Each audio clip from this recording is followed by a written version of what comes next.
Aha. Sasa leo nataka tujifunze kitu. Maana mimi waga sikosi mapya. I said tunadharauliana sana, lakini na sisi wa Afrika tuna vitu vyetu vya kujivunia.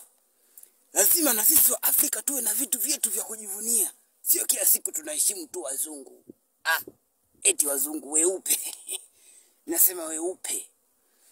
Wale wenzetu wanatengeza masimu, wanatengeneza manini huko, mavitu mengi ambayo sisi hatujui kutengeneza, lakini na sisi tuna vya kwetu tunavyojivunia. Ila na wenyewe wanavijua ingawa kwa mbali. Sasa basi twende niwaonyeshe kitu ambacho vijana sasa hivi wanashindwa kufanya kazi, alafu wanataka wao wanaiba. Vijana wengi sana wanataka wao wanajiunga, eti mimi nataka nimtoe kafara nani nipate mali.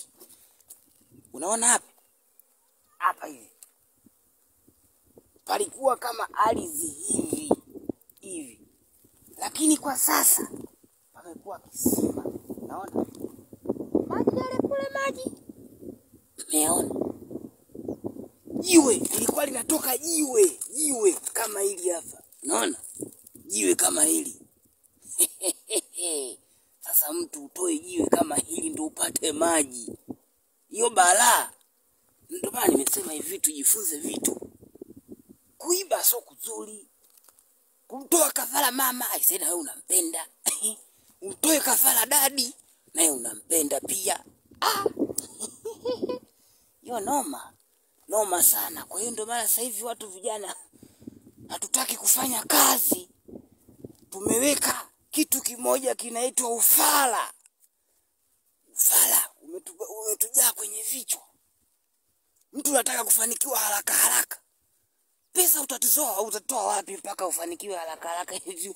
Haraka utoe pesa huku na huku. Ufanikiwe wewe.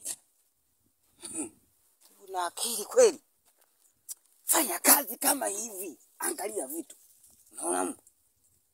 Unaona? Kitu kama hivi hapa kidogo. Unaona? Mdogo. Unapambana kimoja. Baadaye vitakuja, utakuwa tajiri. Watu mnataka kuwa matajiri wa hovyo. Mimi hapa mganga nimekuja.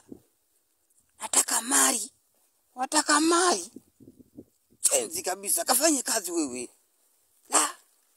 Nenda kwa mganga